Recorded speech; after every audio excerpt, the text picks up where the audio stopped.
कल एक प्रश्न आया था, पैसे के प्रति जीव की इतनी वासना क्यों है? चाहे कितने बड़े मोक्षु देखते हैं, स्वाध्याय सुनने, लेकिन पैसे की पकड़ किसी की ढीली नहीं होगी। पैसे में से रस नहीं टूटता।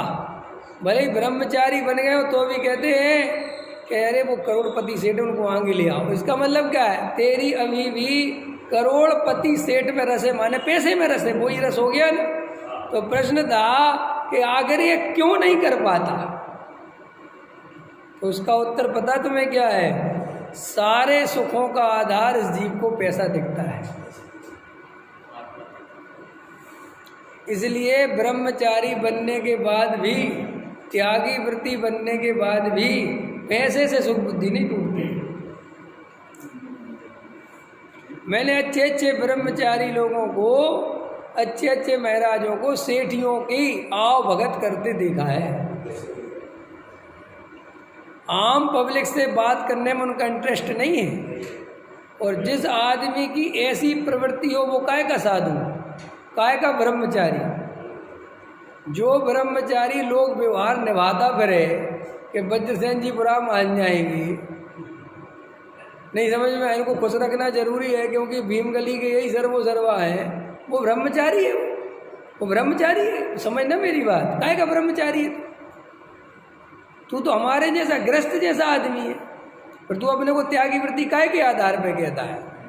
अरे असली त्यागी वृत्ति ब्रह्मचारी महाराज तो वो है कि जिनके लिए मंदिर का पदाधिकारी हो तो, आम पब्लिक हो तो, और गरीब अमीर कुछ भी हो, जाति का हो तो और अजैन हो तो, सब बराबर है भाई। इसी का नाम तो वैराग है ना। फिर काय का वैराग? फिर काय को तुमने घर गृहस्थी छोड़ी भैया? यही झंझट करनी थी तो? अरे आश्रम ही बनाना था तो इसकी जगह अपना घर ही बना लेते। अगर महाराज बन के यही काम करने थे तो गृहस्थ में क्या बुराई थी? उल्टा गृहस्थ में इतना पाप नहीं लगता ये सब काम करते तो। महाराज बन के काम करने में ज्यादा पाप लगता है। अब इतने हाँ, अब ये देख लो, अब बजसेन जी बोलते हैं ना खरा, फिर बजसेन जी के चक्कर में मैं भी बोलता हूँ, फिर तुम बुरा मानोगे। समझ में आया?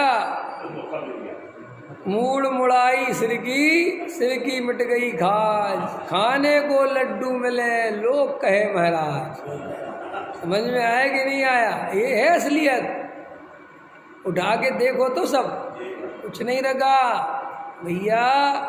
मेरे अंदर किसी भी प्रकार की पूजा पाठ भक्ति को लेकर कोई विद्रोह नहीं है। मुझे कोई मतलब रस ही नहीं है मुझे किसी बात का।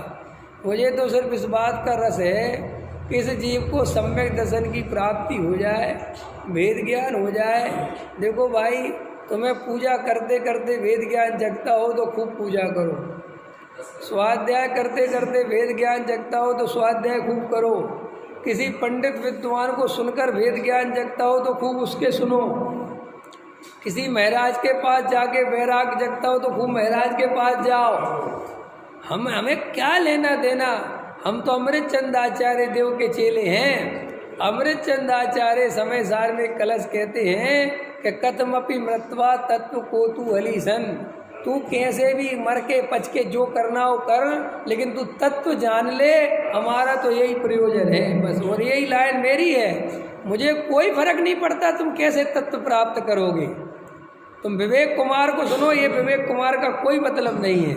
तुम जिसको भी सुनो, वेद ज्ञान की बात अगर ऊर्ध्व हो, तुम्हारे अंदर द्रव्य कर्म भाव कर्म नो कर्म से भिन्न अपना त्रिकाली ध्रुव भगवान आत्मा दिखे तो सुनो, तो जो करना है करो।